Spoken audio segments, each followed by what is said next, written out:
Assalamualaikum warahmatullahi wabarakatuh. Kawan lawasan semuanya, jumpa kembali bersama saya Elok dari Lawasan Batik. Malam ini seperti biasanya, tiap akhir pekan kita ngobrol santai seputar batik. Dan malam ini istimewa karena kita akan berbincang, kita akan simak obrolan seru bersama guru batik kita, maestro batik dari Pekalongan, yakni Bapak Haji Dudung Alisahbana. Baik, saya tidak berlama-lama, doakan semoga 60 menit ke depan sinyalnya lancar. Silahkan kawan-kawan yang mau bertanya, nanti bisa ditanyakan di kolom komen. Sebentar ya, saya undang Pak Dudung dulu. Sebentar.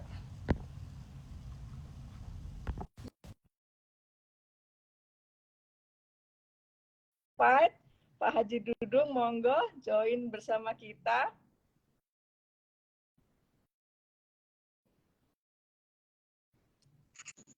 Ya, betul Pak. Alhamdulillah. Oke. Alhamdulillah. Assalamualaikum Pak Dudung. Waalaikumsalam. Ya. Alhamdulillah sehat ya Pak Dudung. Alhamdulillah sehat Bu. Alhamdulillah. Saya pakai HP ini, nggak apa-apa ya.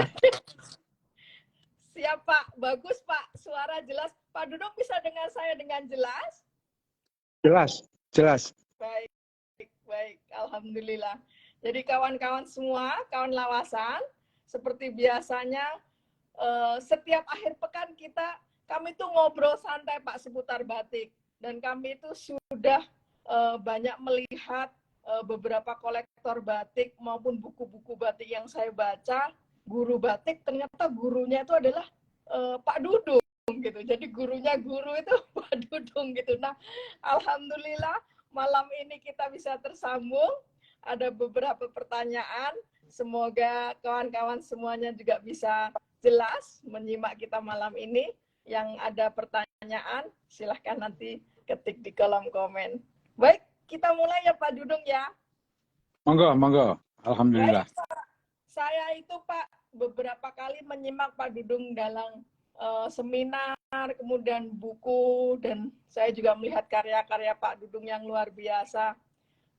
Sehingga saya penasaran, karena menurut saya Pak Dudung itu dalam memahami batik sudah dalam level tidak hanya sekedar komoditas, tetapi Pak Dudung itu menganggap bahwa batik itu sebagai sebuah karya yang penuh dengan filosofi. Mungkin Pak Dudung bisa cerita Pak perjalanan Bapak hingga menemukan karakter atau keyakinan bahwa batik itu seperti itu.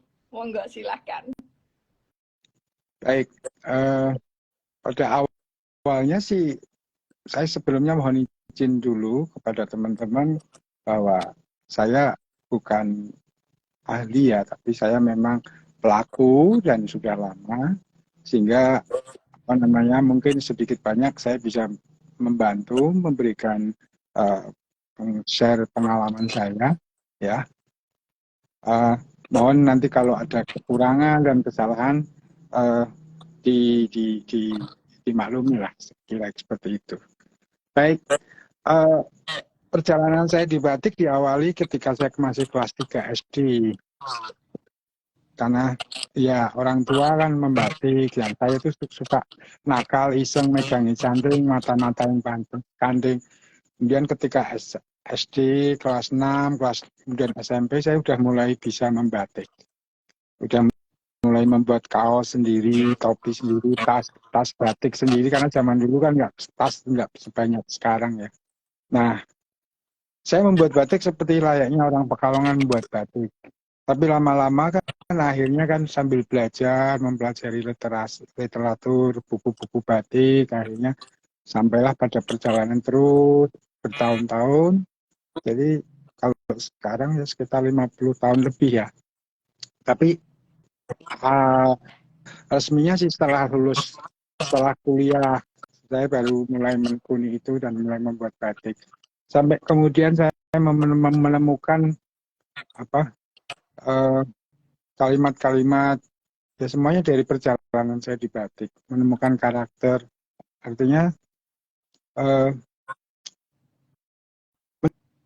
mencobalah ya, mencoba terus dari motif-motif kebanyakan Pekalongan, akhirnya sampai kepada menemukan batik itu sesuai dengan persepsi saya, dengan interpretasi saya bahwa batik itu seperti itu.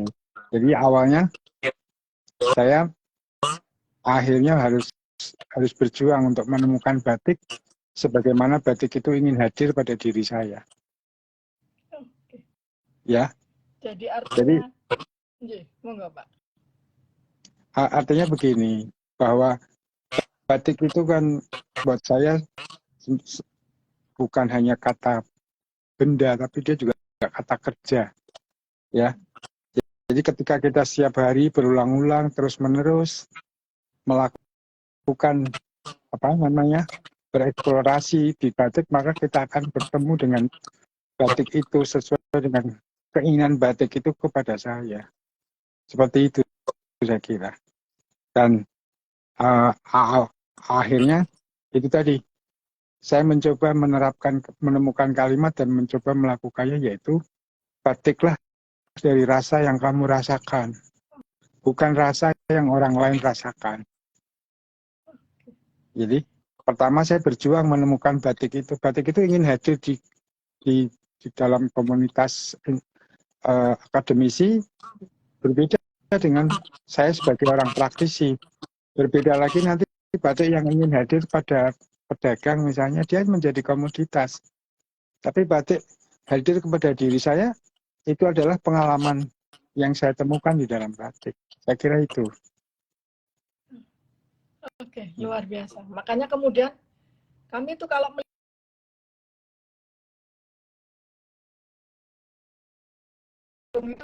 interpretasikan menstilisasi katakanlah burung gitu kan Pak ya, bisa sedemikian megah, tetapi kemudian Bapak punya detail yang sangat halus gitu. Apa Pak yang menginspirasi Pak Dudung selama ini? Kok Pak Dudung bisa membuat motif-motif sedemikian rupa? Apakah memang artinya karena Pak Dudung lahir dari keluarga pembatik? Apakah itu semacam pengulangan? Ada.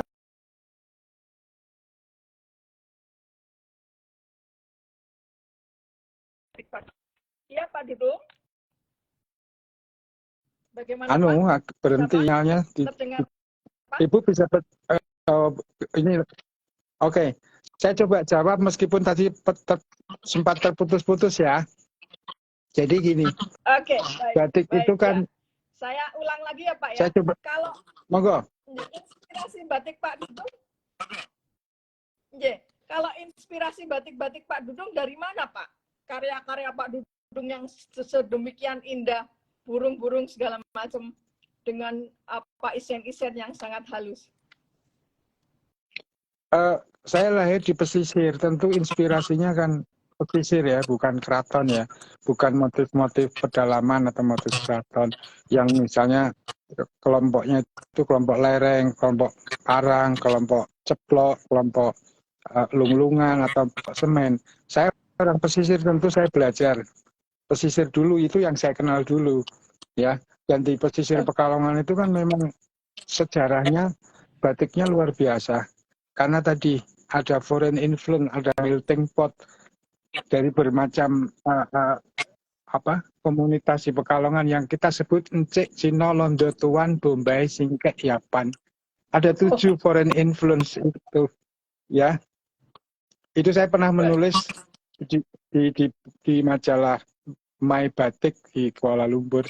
Jadi melting pot, pembauran di Pekalongan itulah yang membuat Pekalongan itu kaya. Di samping itu juga secara kompetitif kita bersaing.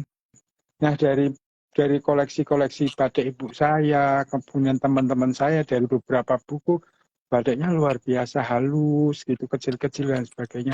Nah itu mendorong saya untuk mencapai ke sana. Tadinya batik saya nggak sehalus itu. Saya mulai dari batik kebanyakan lah.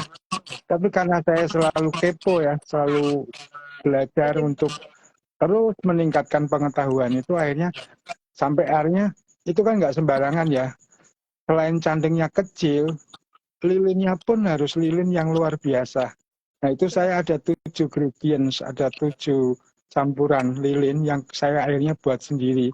Kemudian saya saring, terus dengan kekuatan yang luar biasa. Kalau kita beli lilin yang di pasar, susah sekali. karena mungkin 1 minggu atau 2 minggu sudah retak betul, lilinnya itu.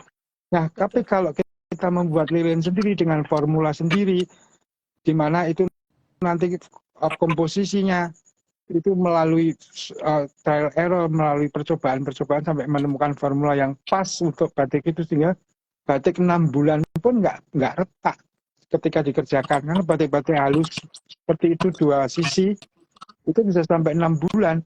Itu di tangan pembatiknya aja. Seperti itu. Jadi Oke. buat teman-teman yang ingin buat batik halus, ingin membuat batik bagus, itu ya awali dengan pengetahuan mengenai know-how-nya, bagaimana membuatnya. Kemudian ditunjang dengan cantingnya kecil, lilinnya juga lilin yang kualitas terbaik. Karena lilin beli itu akan nggak keluar di canting kecil seperti itu. Mohon maaf. Silakan. Baik, Pak Dudung. Jadi artinya kualitas batik itu melewati perjalanan Pak Dudung yang katakanlah tadi mulai dari 3 kelas SD itu sampai sekarang, sehingga Pak Dudung masuk ke dalam detail mulai dari coreknya, nyoreknya sampai dengan lilin dan cantingnya, ngaten nggih, Pak. Iya, jadi saya menemukan formula lilin yang terbaik itu baru sekitar 15 sampai 20 tahun yang lalu. Dulunya belum. Saya beli lilin di luar gitu. Jadi setelah saya menemukan formula yang bagus, lilin yang bagus, maka itu akan bertahan lama jika digunakan. Seperti itu. Baik.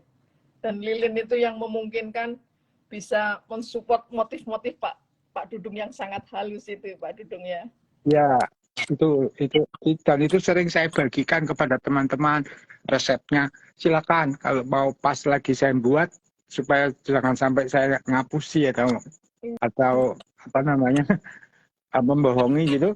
Silakan pada saat saya menimbang karyawan saya ya, kan di sini banyak itu anak-anak apa namanya magang dari SMK, terus kemudian dari program studi batik, kemudian juga dari luar, banyak sekali dari luar kota maupun luar negeri.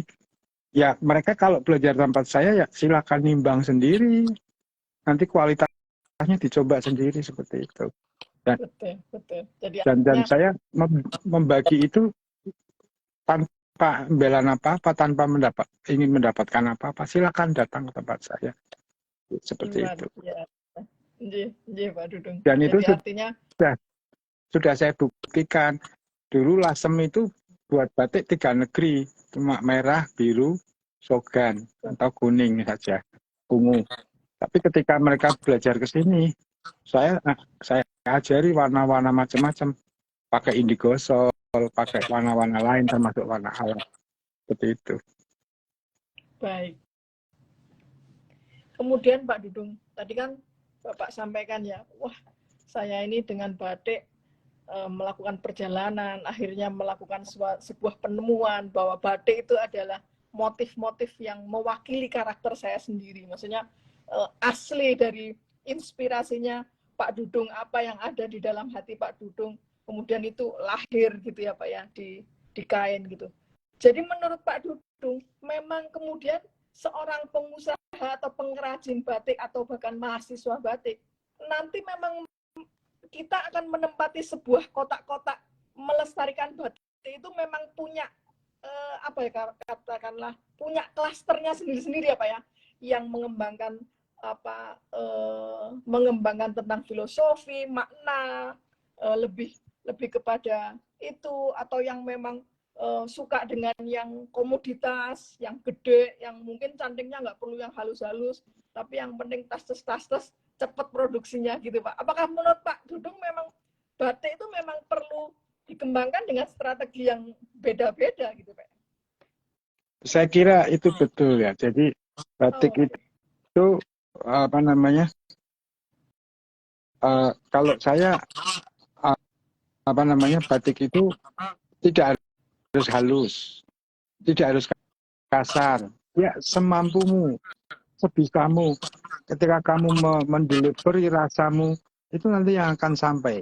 Dan batik itu segmennya memang berbeda-beda. Ada orang yang suka dengan batik-batik simbolik, batik-batik keraton. Saya untuk kepentingan upacara, dan silakan bagi yang memang mau meneruskan membuat itu, melestarikan itu, silakan. Tetapi ada klausul di dalam undang-undang kebudayaan kita dan juga klausul UNESCO bahwa saya sebagai pembatik harus selain melestarikan, saya harus mengembangkan. Ya, nah, mengembangkan itu kita berlari sejauh apapun harus tanpa meninggalkan proses, tanpa meninggalkan akar budayanya. Seperti itu. Jadi tidak asal kemudian saya menjauh dari batik-batik yang ada. Tentu itu harus belajar dulu dari sejarahnya dulu, dari prosesnya dulu. Baru nanti kita memposisikan kita mau berada di mana. Itu. Jadi tadi jangan pernah kalau saya ya, karena saya tidak hanya ingin menjadi generasi penerus, tetapi saya juga ingin menjadi generasi pencetus. Ya, silakan. Yang meneruskan harus ada, yang mencetuskan hal-hal baru harus ada. Karena batik itu menurut UNESCO, kebetulan saya terlibat di dalam proses nominasi itu ke UNESCO, sampai kemudian Indonesia mendapatkan 2 pengukuhan atau penghargaan Intangible Heritage, satu lagi namanya Best Practice, ya ada 2 itu tahun 2009. Saya menganggap bahwa batik itu sudah bukan lagi menjadi warga lokal, warga regional maupun warga nasional. Batik itu sudah menjadi warga dunia karena sudah ada institusi PBB yaitu UNESCO yang kemudian menjadikan batik itu sebagai warisan budaya Indonesia untuk dunia. Nah, artinya apa? Batik ketika menjadi warga dunia, harusnya perspektif dan interpretasi kita tentang batik harus berubah. Harus mengikuti domain internasional selain domain regional atau domain nasional atau domain lokal. Nah, misalnya maaf ya, kita mau jual sarung, mau jual jarit, atau mau jual belangkon, kain untuk ikat, atau menjual kemben untuk orang barat, mereka nggak pakai. Kita nggak bisa paksa dong jual itu ke mereka kan. Betul. Nah, batik yang disukai oleh orang Eropa, orang Amerika, atau warga dunia itu apa? Apakah itu bed runner, ya, bed cover, runner, atau table runner, atau wall hanging, atau scarf, atau selendang, itu yang mungkin bisa diterima sama mereka. Saya kira lah, juga bahannya sekarang kan bahannya macam-macam, ada sutra, ada yang sutra tipis, sutra tebal, katun saja nggak mungkin. Nah, itu perlu diversifikasi produk, perlu pemahaman tentang pasar seperti itu, dan domain-domain internasional itu apa. Makanya kalau kita mendapat kesempatan pameran di luar negeri, itu sebetulnya belajar maunya apa mereka. Itu. Baik Pak Dudung.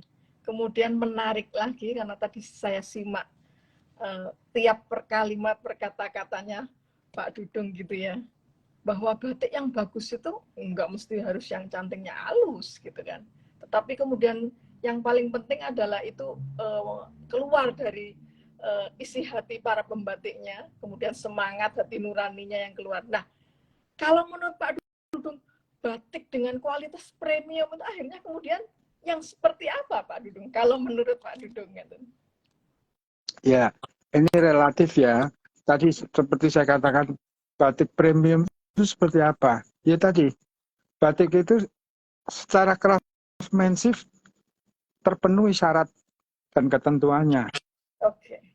Secara kerajinan, ya teknis ini kita bicara teknis ya.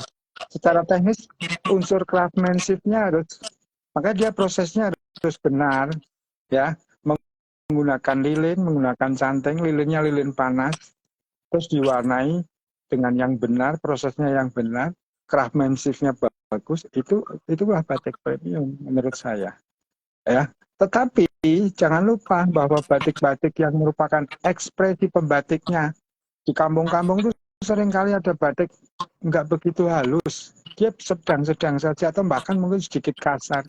Tapi karena itu luapan rasa yang pembatik itu delivery, yang dia kirim kepada kainnya, dan itu merupakan jiwanya, soulnya dari si pembatik. Itu saya bergetar terhadap hal-hal seperti itu. Ya, jadi tadi buat para penikmat batik ya, memakai batik ya, coba sambungkan rasamu dengan batik yang kamu pilih itu. Kalau maknyes gitu di dalam dirimu, itu berarti ada ketersambungan, ada keterkaitan.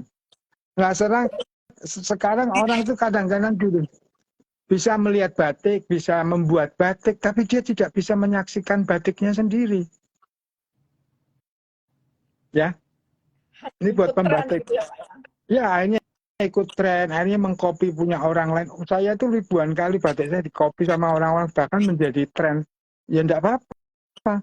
Tapi alangkah naifnya menurut saya ya, orang kok harus membesarkan saya, ya kan? Buat besarkan dirimu sendiri gitu. Yang sering terjadi kan itu. Jadi saya selalu gini, saya nggak akan membuat batik yang orang lain sudah buat. Sekarang ya, posisi sekarang ya. Atau beberapa tahun terakhir ini, 10 tahun, 20 tahun. Kalau dulu saya membuat batik ya sesuai dengan lingkungan saya yang ada. Tapi setelah saya memahami bahwa batik itu bukan hanya sekedar gambar.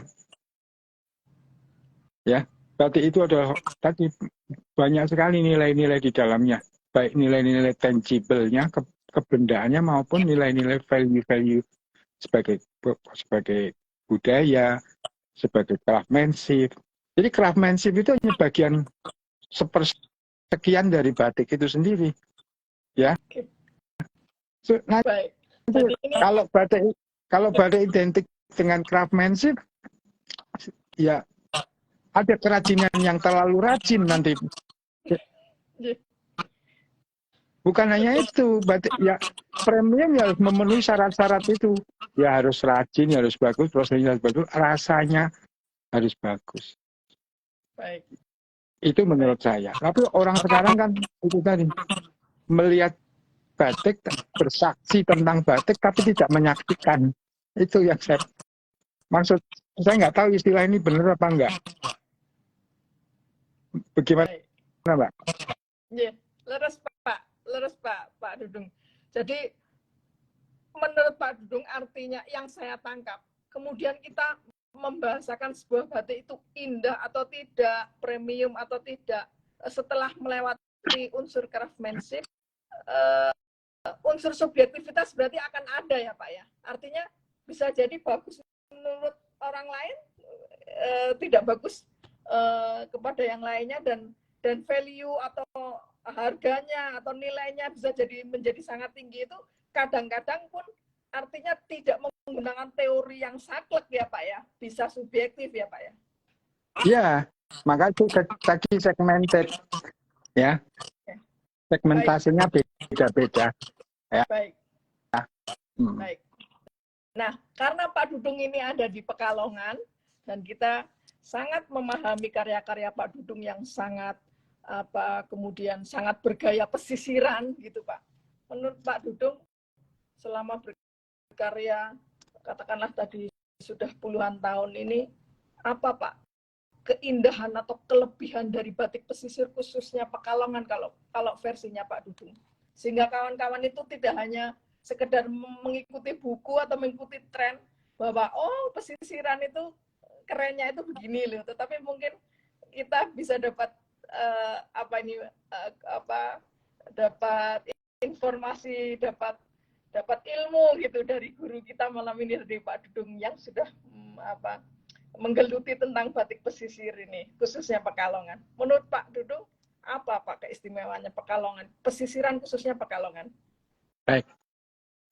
Sebelum saya menjawab pertanyaan itu, saya ingin menyampaikan bahwa semua batik itu bagus. Asal tadi ya, prosesnya ya. Batik itu is proses. Jadi prosesnya itu menggunakan lilin panas, menggunakan canting, kemudian mewarnai, kemudian melorot. Itu standar bakunya itu. Nah, jadi dan masing-masing punya keindahan sendiri-sendiri. Lah, kemudian kenapa batik pesisir Pekalongan itu terkenal? Ya, itu tadi mungkin salah satunya adalah bahwa karena kita ini punya pengaruh banyak sekali. Ada Eropa, ada Arab, ada India, ada Cina, bahkan ada Jepang. Maka kita ini produk melting pot, produk akulturasi budaya yang sedemikian rupa dan itu berlangsung lama sekali sebelum kita merdeka pada masa penjajahan sampai sekarang. Jadi kita melalui satu proses alam, ya. Saya nggak mungkin mengatakan bahwa batik Pekalongan lebih baik daripada Solo, daripada Jogja. Tidak. Tetapi punya keunggulan masing-masing dan punya tadi perspektifnya masing-masing bagi si penggunanya. Nah, mengenai keunggulannya ya semuanya unggul sebetulnya. Cuman berbeda karakteristiknya. Cara mengekspresikan masyarakat pesisir dengan masyarakat pedalaman itu berbeda. Masyarakat pedalaman batiknya simbolik, ya. Sedangkan masyarakat saya kasih contoh, orang pedalaman keraton itu menggambar Garuda itu cuma sayapnya, larnya ya. Tapi kalau orang Pekalongan menggambar Garuda ya benar-benar burung Garuda, menggambar ayam ya ayam gitu. Ya itulah perspektif, itulah ekspresi. Orang pesisir berbeda dengan orang pedalaman. Mereka terikat pada simbol-simbol, mengalami distorsi, mengalami stilisasi. Sedangkan kita tidak, apa adanya seperti itu. Jadi saya kira ini kita beruntung Indonesia punya itu luar biasa, dan ini yang menjadikan kemudian batik itu diakui oleh UNESCO mempunyai standar sebagai tradisi lisan. Ya, tradisi lisan artinya turun temurun, kemudian sebagai alat upacara dan teknologinya tradisional. Nah, di masyarakat pedalaman unsur sebagai benda untuk keperluan upacara adat itu adanya di keraton yang paling banyak, meskipun di pesisir ada. Nah, itulah keunggulan Indonesia. Jadi jangan ada dikotomi antara batik pesisir dan batik pedalaman mana yang lebih baik. Semuanya bagus, tergantung bagaimana penggunaannya. Seperti itu. Saya kira jawabannya. Mungkin bisa digali atau mungkin ada pertanyaan dari peserta yang lain, nanti kita bahas bersama. Baik, sudah ada mulai masuk pertanyaan dari kawan-kawan. Saya akan bacakan setelah ini. Baik, mohon izin, saya tak sambil merokok ya. Karena ini termasuk kemenyan saya. Kalau nggak ada kemenyannya, saya ini kan dukun batik ya. Jadi harus ada kemenyan. Nanti enggak. Iya. Silakan. Jadi Pak Dudung, kemudian yang menarik karena di Pekalongan itu ada kemudian pengaruh Belanda, Arab, India, Tiongkok, China, bahkan Jepang. Pak Dudung melihat otomatis pembatik, pengusaha batik di Pekalongan itu kan mempunyai banyak pilihan ya, artinya akan cenderung menuju gaya yang apa gitu ya Pak ya. Itu proses setiap, mungkin pengalaman Pak Dudung sendiri saja langsung, proses untuk kemudian memilih atau menempatkan gaya atau karakter batiknya itu seperti apa Pak? Misalnya Pak Dudung akhirnya, wah kayaknya aku cenderung punya motif-motif yang bergaya Chinese nih, atau cenderung ke Arab gitu, atau cenderung ke Belanda, ataukah memang itu prosesnya cair aja gitu Pak? Setiap pembatik di Pekalongan itu ya bisa batik model Tiongkok, ya bisa Jepang, ya bisa Belanda, atau seperti apa Pak prosesnya pemilihan karakter bagi setiap seniman di Pekalongan? Yang pertama, tidak semua pembatik itu seniman. Baik. Ya, ada yang mereka tadi hanya melanjutkan ya pekerjaan yang sudah orang tua mereka wariskan. Ada pembatik yang hanya membuat sesuai dengan tren. Kalau trennya sekarang lagi ini ya membuatnya ini, trennya ini. Ya.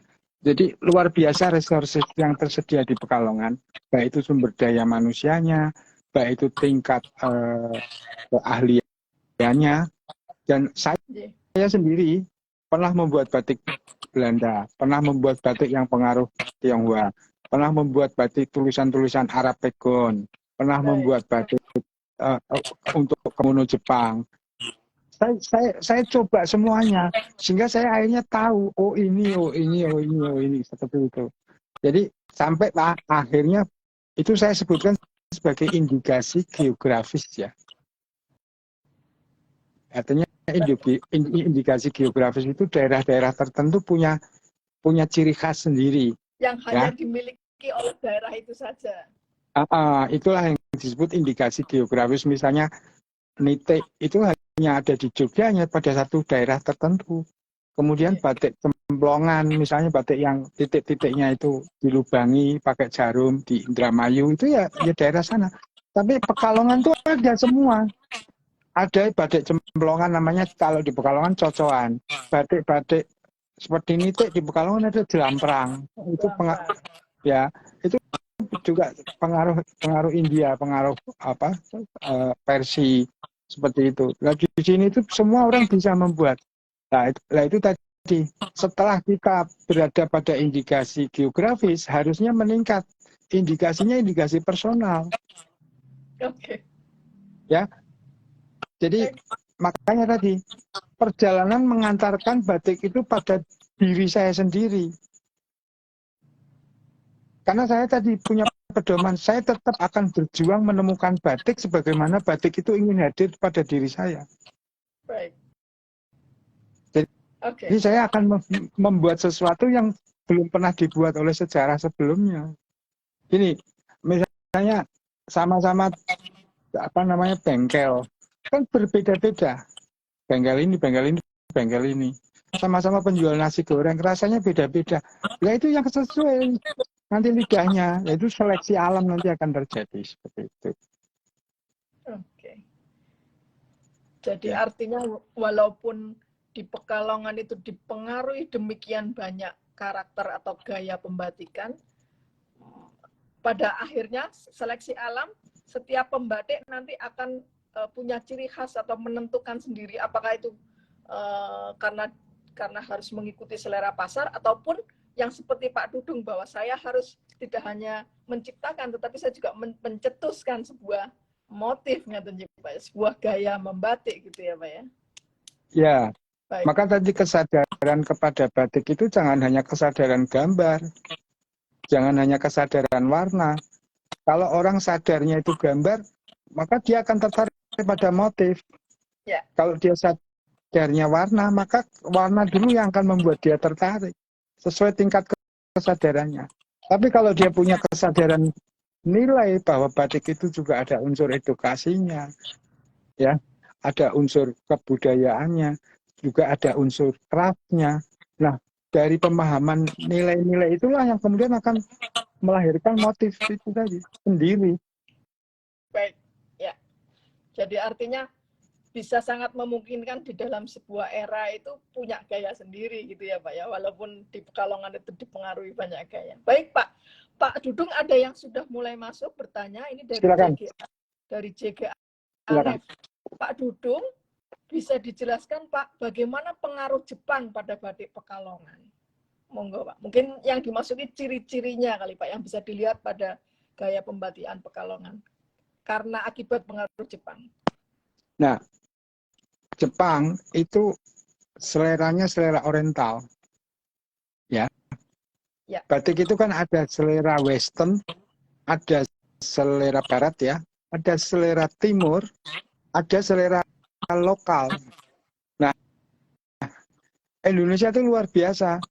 Semuanya dimakan itu. Pecinta batik itu yo seneng sama batik keraton, batik pedalaman ya, Parang, Kawung seneng. Batik pesisir juga seneng. Jadi akhirnya batik itu hidup. Nah, sekarang Jepang. Jadi pada masa pemerintah Jepang itu di buku-buku disebutkan bahwa ada batik sejenis namanya Hokokai. Hokokai ya namanya. Nah, batik itu memang pengaruh kebudayaan Jepangnya luar biasa, seperti kupu-kupu, bunga-bunganya bunga-bunga Jepang seperti itu. Itulah yang membuat batik itu lahir tahun 1942 sampai 45. Itu pada masa itu sebetulnya di Pekalongan itu kekurangan bahan. Karena bahan itu diimpor oleh pemerintah Hindia Belanda kan. Sedangkan masa itu adalah masa ketika kita sudah tidak lagi dijajah oleh Belanda. Nah, itu terputus hubungan kain dengan kain itu dulu capsen dari Belanda atau dari India. Nah, maka di Pekalongan itu kekurangan bahan. Sementara zat pewarna melimpah. Di Jogja konon katanya di sana bahan melimpah, tapi zat warnanya kurang. Distribusinya terganggu karena ganti rezim ya, tadinya penjajahan Belanda, kemudian penjajahan Jepang. Nah, supaya batik itu nanti pekerjanya itu tidak keluar atau beralih profesi, maka batik itu dibuat sedemikian halus, oriental itu detail, kecil-kecil. Ya, kalau dikasih batik-batik ekspresi yang liar ya, dalam tanda kutip seperti besar-besar, orang Jepang nggak suka. Nah, pada saat itu waktunya pas, sudah kainnya terbatas, orang Jepang juga senangnya itu batik-batik yang kecil, dibuatlah batik itu kecil-kecil, semakin rumit untuk memperlama pekerjanya supaya nggak alih profesi, seperti itu. Oke. Oke. Monggo yang lain. Baik. Kemudian ini ada satu lagi dari Amigos Pablo. Bagaimana tanggapan Pak Dudung dengan pembatik yang motifnya mengikuti seniman lain? Itu duplikat, itu duplikasi ya, itu meniru. Menurut saya meniru tuh boleh, tapi jangan plek, jangan ansih persis sama. Meniru itu kalau saya mengambil analogi penyanyi ya, penyanyi yang baik itu bukan karena dia sanggup menirukan penyanyi aslinya. Dia mengcover lagu dari penyanyi lain atau dari lagu ciptaan orang lain, tapi dia bersifat adil, dia punya warna tersendiri, ciri khas sendiri suaranya. Nah, makanya di dalam mengcopy, kalau di dalam seni suara itu namanya mengcover ya, mengcover lagu ya. Kalau di dalam batik itu mengcopy. Dia boleh ngopi, meniru, tapi beri sentuhan tersendiri dari rasamu, bukan rasa orang lain. Maka tadi membatiklah dari rasa yang kamu rasakan, jangan rasa yang orang lain rasakan. Supaya Nah, batiknya itu punya karakter ya Pak ya. Betul. Nah, akhirnya itu tadi dia di dalam mengcopy itu sudah adil. Ya. Tapi hari ini kan orang nggak paham. Semakin persis semakin bangga dia. Baik. Jadi teman-teman pengrajin, mahasiswa juga, itu tips dari Pak Dudung. Rasanya ini menarik banget bahwa mengcopy itu sah-sah saja, tetapi libatkan karakter Anda sendiri ke dalam batik itu sehingga nggak cuma sekedar plek-ketiplek, tetapi mengcopy yang punya karakter. Kira-kira gitu ya Pak ya? Mengcopy yang adil dan punya karakter. Adil. Baik, Pak Dudung, ada lagi yang nanya nih Pak Dudung dari Asani Rian. Perkenalkan saya Rian Asani, mahasiswa Teknologi Batik Universitas Pekalongan. Izin bertanya, menurut Pak Dudung, bagaimana kita sebagai pelaku awal di dunia batik agar bisa bertahan untuk membuat batik? Nah, ini Pak, tipsnya untuk pembatik awal itu supaya bisa survive, gitu, Pak, supaya long life, gitu, supaya awet, gitu.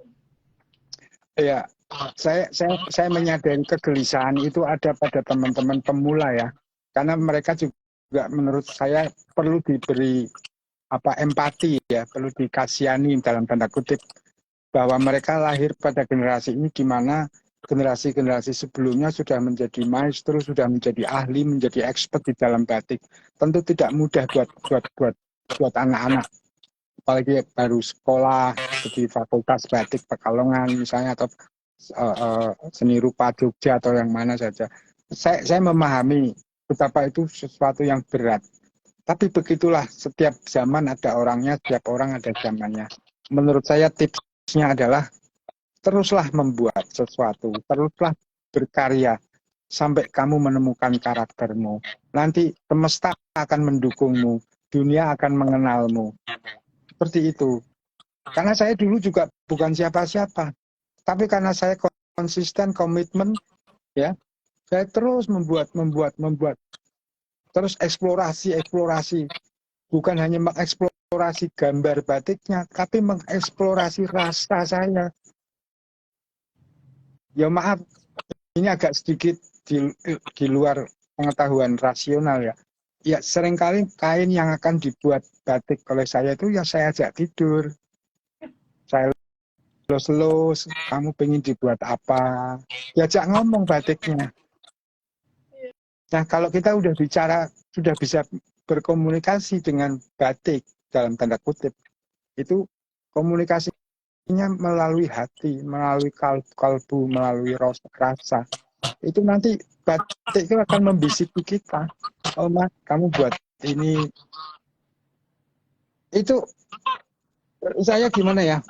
Saya itu kalau berdekatan waktu menyiram tanaman itu ya saya ajak omong, kamu tak kasih minum ya, tak sirami ya, gitu. Itu tanaman. Apalagi ini batik yang menjadi jiwa saya, menjadi kehidupan saya, yang memberi makan kepada kehidupan saya dan keluarga saya. Bahkan saya kirimi Fatihah lah, saya kirimi doa. Nah, saya sering bertanya pada teman-teman bercanda, kowe wis duripi karo batik, dihidupi sama batik. Pernahkah kamu mendoakan batik itu? Kamu kirimi Fatihah lah, karena kamu berwasilah pada kehidupan di batik. Itu cara mendekatkan, dan itu menurut saya guidance ya, menurut saya itu apa? Perjalanan spiritual saya di dalam batik bersama batik. Baik. Karena gini, Jadi artinya pemula itu kalau saya ibaratkan adalah seseorang yang sedang berjalan menuju batik. okay. Benar kan? Pemula itu ya. Nah, setelah itu dia akan bersama batik, ketemu kan? Nah, kemudian dia akan berjalan di dalam batik. Baik. Ini agak susah juga ya buat adik-adik ya, mahasiswa ya, menerima. Tapi kalau Anda melakukan proses itu, insya Allah nanti Anda akan ketemu itu. Jadi batik itu diajak ngomong lah, dibacain doa-doa lah, dibacain suluk ya. Karena pembatik itu sebenarnya pesalik.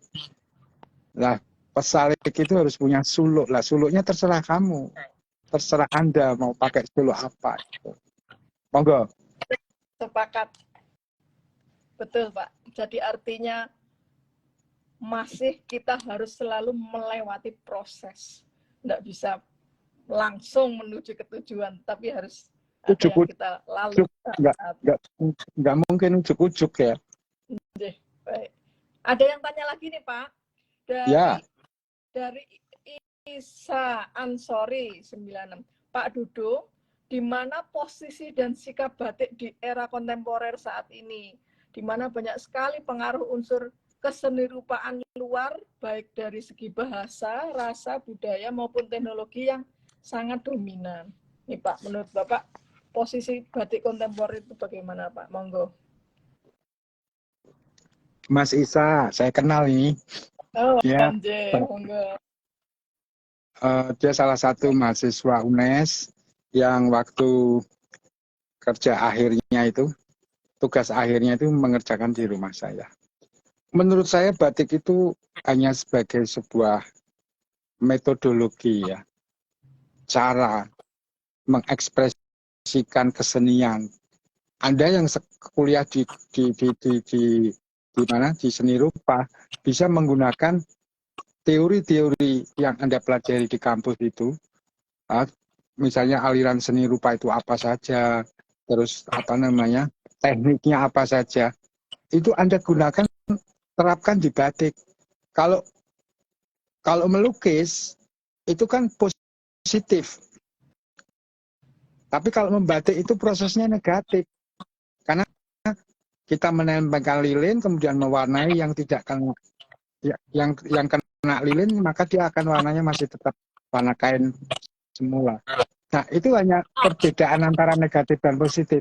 Dan menurut saya hari ini dunia batik sangatlah luas.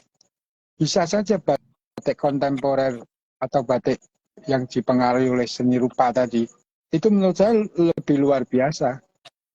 Kalau makanya batik berarti batik yang ingin hadir kepada seorang seniman, pelukis yang punya dasar pendidikan seni rupa, itu pasti berbeda dengan batik yang ingin hadir kepada pembatik biasa yang tidak punya basic atau dasar pendidikan. Saya kira seperti itu dan saya rasa lihat karya-karya Mas Isa di Facebook ya, di Instagramnya Mas Isa, saya suka sekali. Itu sesuatu yang baru. Cuman masyarakatnya yang mungkin belum siap menerima. Ya toh? Padahal itu dulu pernah dipelopori oleh Iwan Tirta. Jogja Amri Yahya, pelukis-pelukis di Jogja. Kemudian juga zamannya Sabto Hudoyo, semua sudah almarhum ya, di daerah Jogja, di daerah Taman Sari itu, batik-batik lukisan luar biasa, batik-batik kontemporer ya, pada saat itu. Saya kira itu, Mas Bisa. Baik, Matur nuwun. Semoga menjawab ya Mas, tadi sudah dijawab oleh Pak Dudung. Pertanyaan berikutnya adalah dari Pamit Mit ini, kalau motif-motif klasik gimana Pak? Kalau disentuh malah jadi kayak parangnya Pak Dudung nanti. Ini Pak, ada pertanyaan ini Pak. Kalau motif klasik bagaimana Pak? Kalau disentuh malah jadi kayak parangnya Pak Dudung. Maksudnya parang yang punya modifikasi mungkin gitu ya? Ya harus mencari sentuhanmu itu supaya fenomenal itu seperti apa. Kalau bisa ya jangan seperti saya, tapi seperti dirimu lah. Ya, disentuh seperti apa saya nggak tahu. Saya sendiri juga itu pencapaian ya, pencapaian dalam pencarian saya, penemuan sesuatu ya. Dan saya mungkin ini saya sekarang sedang masuk ke etapa kedua. Setelah parang itu saya dekonstruksi, saya rekonstruksi, saya dekonstruksi lagi dari hasil yang sudah saya rekonstruksi. Terus proses itu. Jadi apa namanya ya? Harus selalu mencari kebaruan-kebaruan gitu. Jadi kalau konsepnya saya begini, dalam konteks batik, saya itu memikirkan pemikiran. Dari hasil pemikiran itu saya pikirkan lagi, disentuh lagi supaya berbeda lagi. Seperti itu saya kira prosesnya, proses kebudayaan. Mungkin parang itu zaman dulunya bukan seperti itu. Tapi kan parang itu mungkin parang barong yang pertama, mungkin ya, mungkin. Tapi akhirnya kemudian berkembang ada parang keris, ada parang gondosili, ada parang ini, Pak. Nah, seperti itu saya kira. Proses itu harus diikuti. Baik, baik. Ya. Baik, Pak. Terima kasih dari Pak Franky Suteja. Selamat malam Pak Dudung, selamat malam Pak Franky. Mohon maaf semuanya, ini nggak terasa sudah 1 jam. Jadi ini Pak Dudung saya matikan dulu, kemudian nanti boleh saya sambung lagi ya Pak Dudung ya, karena ini pertanyaannya masih banyak. Maaf ya Pak Dudung, betul apa ya Pak Dudung? Nggak apa-apa. Jadi nggak apa-apa. Baik, jadi ini sekarang saya karena memang dari live Instagramnya terbatas waktunya, yang ini saya tutup, nanti saya akan invite Pak Dudung lagi. Sebentar ya Pak ya. Ya. Bentar ya teman-teman.